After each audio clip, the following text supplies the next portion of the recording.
Hello everyone, welcome back to my channel. कैसे हो आप सभी? आई एम श्योर कि आप सभी लोग ठीक होंगे।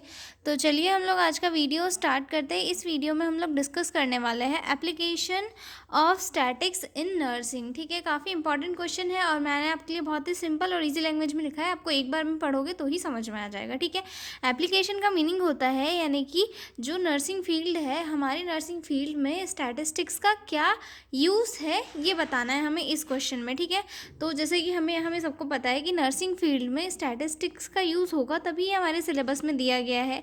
तो अब इसके कौन कौन से यूज़ है? सबसे पहला तो नर्सिंग रिसर्च में किया जाता है। ठीक है, किस चीज़ के लिए किया जाता है? डाटा को एनालाइज करने के लिए, हाइपोथेसिस को टेस्ट करने के लिए, डाटा का प्रेजेंटेशन करने के लिए। जैसे जो डाटा वगैरह कलेक्ट करते हैं तो उसको ग्राफिकल फॉर्म में प्रेजेंटेशन करने के लिए, टोटल डाटा का एनालिसिस करने के लिए किसका यूज़ किया जाता है? रिसर्च का यूज़ किया जाता है। रिसर्च का नहीं, स्टैटिस्टिक्स का यूज़ किया जाता है, जिससे कि डाटा को न्यूमेरिकल फॉर्म में इजीली शो कर दिया जाता है, जिससे कि वो समझने में भी इजी होता है और साथ ही साथ सामने वाले को जो है प्रेजेंटेशन देने में भी उतनी डिफ़िकल्टी नहीं होती है। ठीक है, सेकंड पॉइंट आता है हमारा इसमें इन क्लिनिकल प्रैक्टिसेस में जो है ट्रीटमेंट के जो रिजल्ट है उनको कंपेयर करने में ये स्टैटिस्टिक्स का यूज़ किया जाता है। जैसे कि फॉर एग्जांपल के लिए एक हॉस्पिटल का वार्ड है।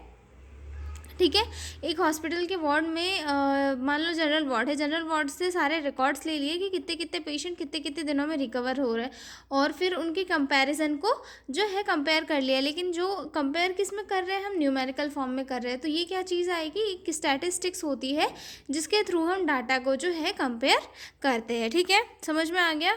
ट्रीटमेंट रिजल्ट को कंपेयर करना। ठीक है, थर्ड पॉइंट आता है इसमें इन एजुकेशन की जो फील्ड है उसमें भी जो है इसे यूज़ किया जाता है। किसी स्टैटिस्टिक्स को यूज़ किया जाता है टू इवोल्यूट लर्निंग आउटकम्स को इवोल्यूट करने के लिए, यानी कि बच्चों को कितना समझ में आ रहा है, कौन सी मेथड ज़्यादा इफ़ेक्टिव है और कौन सी मेथड नहीं है। जैसे कि फॉर एग्जांपल के लिए एक टीचर है, वो क्लास ले रहा है, क्लास में जो है सिर्फ 70% बच्चों को ही समझ में आ रहा है, तो फिर वो इस चीज़ को किसके थ्रू इवैल्यूएट करेगा?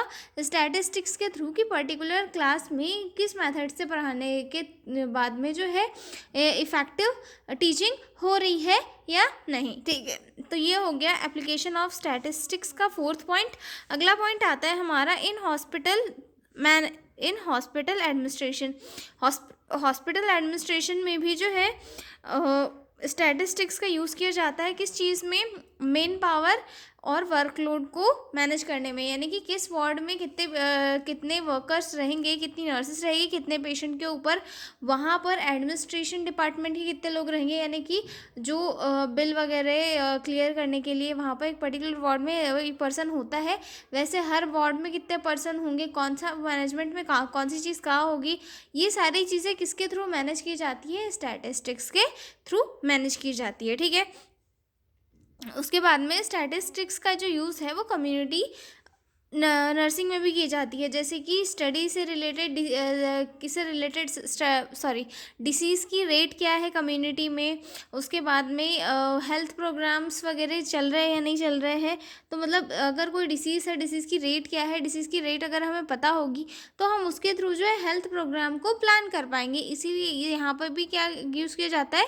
स्टैटिस्टिक्स यूज़ किया जाता है। ठीक है, तो ये होगा हमारा application of statistics in nursing. First है इसमें इन नर्सिंग रिसर्च, सेकंड आता है in clinical practice, then third आता है इन एजुकेशन, देन फोर्थ आता है in hospital administration, then fifth आता है इन कम्युनिटी नर्सिंग। ठीक है, 5 एप्लीकेशन हो गए। मैंने आपको बहुत ही सिंपल, शॉर्ट और इजी में बता दिए है।